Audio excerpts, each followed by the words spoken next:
muitas lutas pela cura do filhinho Nicolas que ela e a família tiveram que enfrentar. Nicolas teve sérios problemas de saúde, precisando conseguir um doador de medula compatível para que ele tivesse uma vida normal. Deus fez muito além.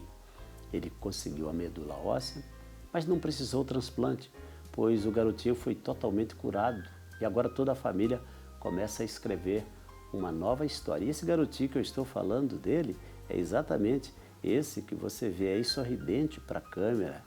É ele que estava doente, muito doente. E agora? Sapeca desse jeito. Dá para dizer que esse garotinho estava doente? Não dá, não é mesmo? Vamos conversar com a mãe dele, com a Graciele. Graciele, boa noite, bem-vinda ao programa. Bom te receber aqui, viu? Obrigada. Eu imagino, sim, o sufoco que foi para vocês enfrentar uma enfermidade como vocês enfrentaram com o pequeno Nicolas. E digo isso até porque também na minha família passamos por uma luta com uma netinha que, graças a Deus, foi superada.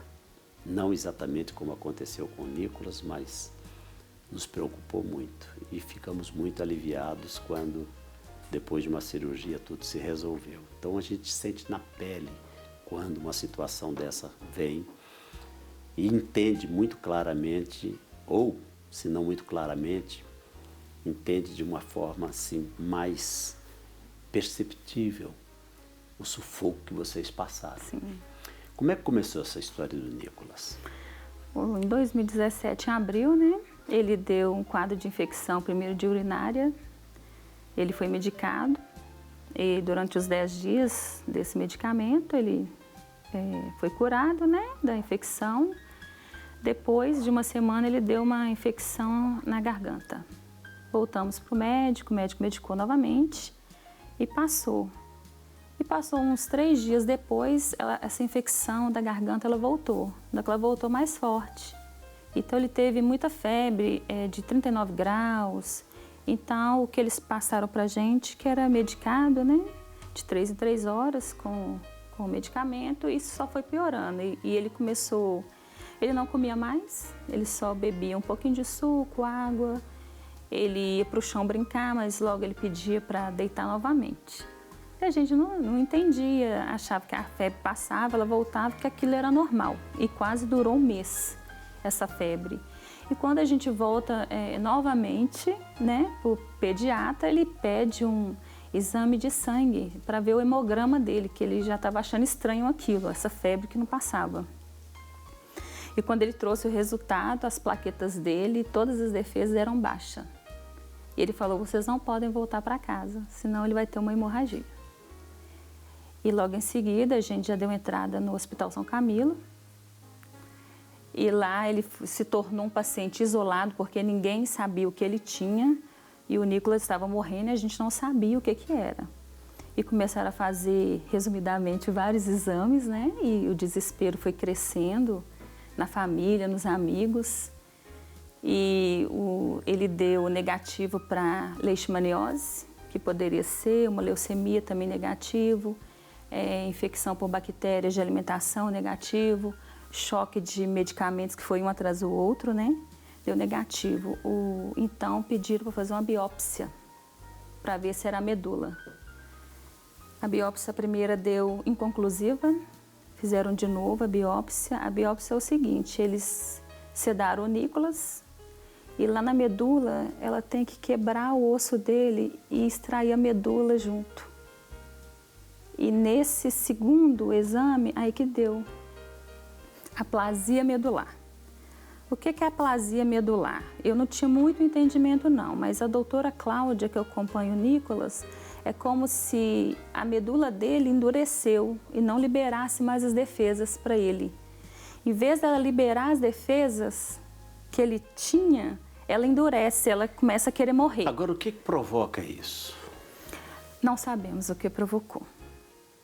Os médicos também não conseguem? Não conseguiu saber por que a medula do Nicolas parou. Pode ser, igual a doutora Cláudia falou, pode ser pela infecção urinária, infecção gravíssima da garganta. Em vez da medula que libera as nossas defesas, ela parou. ela endureceu.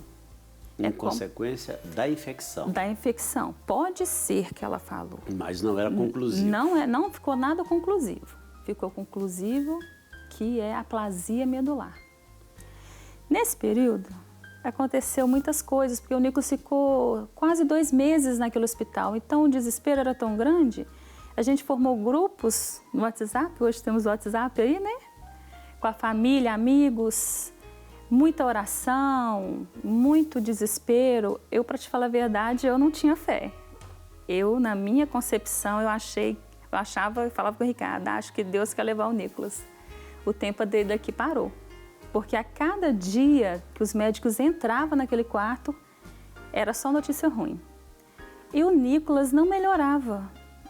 Ele só ficava deitado, ele não comia. Então entrou com os medicamentos intravenosos. Então para o Nicolas foi muito sofrimento também. Né? Então perdia, e começou a perder a veinha do braço, porque já não aguentava mais, porque ele tinha 3 aninhos, né, na época. Foi muito sofrimento e foi muita oração, e eu lembro que eu falei assim, Deus, se o Senhor quiser, Deus, se o Senhor quiser levar meu filho, leve, mas preencha a lacuna, que vai ficar, né, porque o Nicolas e a Alice também, eles são gêmeos, ele é muito especial, né, eles trazem a nossa alegria, e os pais ficam, né, daquele jeito. Agora, quando você fez essa oração, Graciele, é porque você não estava aguentando ver o sofrimento dele? O sofrimento do Nicolas. E como ele era um paciente isolado, só podia ficar no quarto eu, minha mãe, né, e o meu esposo. Porque todos os médicos que entravam eram de capuz, luva e máscara. Ninguém podia ter contato com ele. Ele estava em isolamento? Isolado. Então foi assim... Eu lembro que a primeira vez que ele foi para o CTI fazer a biópsia, tinha lá no CTI, mas o quarto dele era isolado também. Uma mãe perguntou o que ele tinha, eu falei assim, a gente não sabe. E eu falei com ela, eu acho que Deus quer levar ele, que o tempo dele passou nessa terra. Aí ela falou comigo assim, não, você e seu marido são as únicas pessoas que não podem desistir. Todos podem, você não. Aí que na hora que a gente revezava, eu, minha mãe e meu esposo, na hora que eu estava indo para o São Camilo, na hora que o carro parou num sinal, eu falei, Senhor, aumenta a minha fé. Porque eu não tenho fé. Aumenta a minha fé. E foi a partir daquele dia que quando eu entreguei aquele coração querendo a fé mesmo, é que a fé veio. Então, cada notícia que os médicos entravam, para mim, não mudava nada do que eu estava crendo que o Senhor ia fazer. Agora, foi indicado para ele um transplante de medula. Sim. Aí, naturalmente, começou outra batalha. Sim, que era começou encontrar a procura. uma medula compatível. Isso, né? aí, então, como ele estava com esse problema na medula, precisava de um compatível. Começou entre nós, eu, meu esposo e a Alice, como é gêmeas com ele, né? Então, deu negativo, todos nós. Ninguém sabia. Não, a Alice é compatível ao pai. Se fosse o caso, mas Deus queria fazer algo melhor, né? Ele queria nos surpreender, ele não queria que ele passasse por um processo de medula. E vocês ficaram quanto tempo buscando esse doador compatível? Olha, primeiro a gente fez uma campanha na página, o Nicolas tem uma página no Facebook, o Pequeno Nicolas, e muitas pessoas mobilizaram, foram ao Hemocentro, ao Hemominas, lançaram na rede social essa campanha com a gente. Porque o Nicolas deu entrada 1º de maio de 2017 e ele recebe a alta do dia 29 de junho. Então foi pouco tempo. Maio, de um mês para o outro. Isso, porque para você achar um compatível pode demorar 2 anos e às vezes você não encontra. Porque o Brasil ele é um país de mistura, então é difícil achar um compatível com a pessoa. E a gente orando, né? As crianças também, os amigos do Nicolas orando, as igrejas orando, muitas igrejas, né, se comoveram. Foi uma corrente de oração, a nossa fé aumentou, do meu esposo, todos nós fomos tratados em alguma área, que quando Deus faz, Ele... No seu caso, especificamente na área da fé. Área da fé, né? E cada um com que chegavam perto de nós, nossa, Deus me tratou na minha vida. Então, cada um, Deus tratou específico, trabalhou algo diferente. E o Nicolas, ele começa a alimentar depois de umas 3 semanas, ele faz muita transfusão de sangue. Bom, mas e a medula? Encontrou o doador? Encontramos Jesus, né? Ah, não? Então, ele não encontrou o foi, doador? porque no dia 29 de junho o Nicolas recebe a alta, vai para casa. Se desse febre nele e se ele ficasse cabisbaixo e ficasse quietinho, eu voltava com ele para o hospital.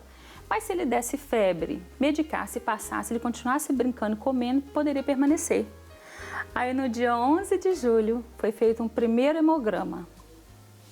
Mas antes disso, deixa eu falar uma coisa maravilhosa que aconteceu. O meu esposo, Ricardo, ele falou comigo, amor, eu creio que o Nicolas não vai ter um doador para ele. Jesus vai curar. E todos os dias ele fazia uma massagem nas costas do Nicolas e orava. E eu ficava da cozinha olhando, meu Deus, eu tô crendo Eu não tenho essa fé. Não, eu tô crendo no doador e meu marido tá crendo na cura. E quando eu passei a andar na fé do Ricardo, no primeiro hemograma, tudo voltou ao normal. Sem Tudo. explicação também. Sem explicação. Assim como surgiu... Foi.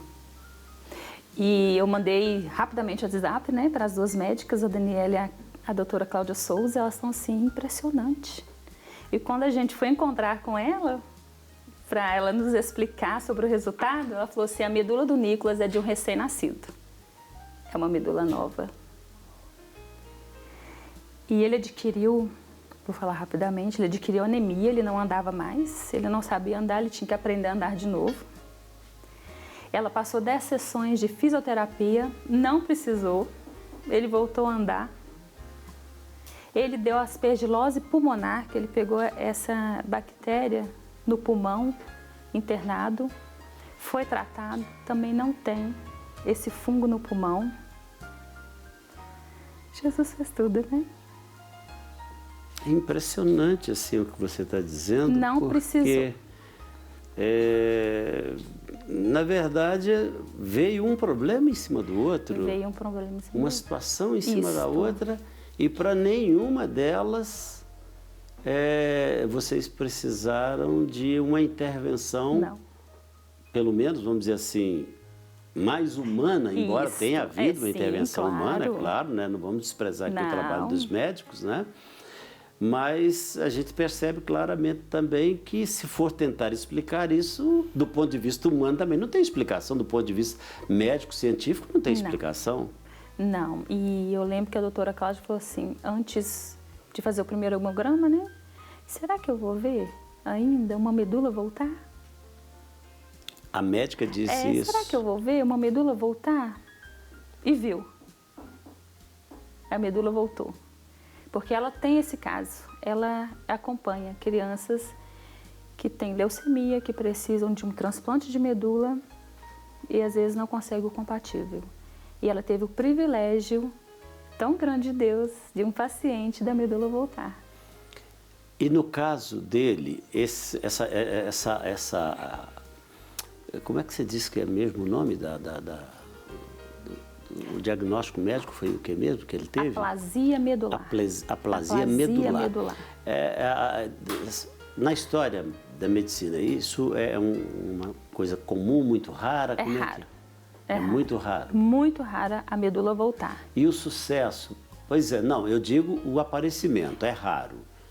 E voltar ao normal também é muito raro. Isso, é muito raro. E normalmente os tratamentos dos casos que a medicina tem registro, qual você tem uma noção assim de qual foi o índice de casos bem-sucedidos ou de situações Olha, para você fazer um transplante, que eu tenho o conhecimento, é o seguinte, primeiro, quando se acha um doador e é passada a medula, primeiro a medula da pessoa que doou, ela tem que aceitar o meu corpo, do receptor.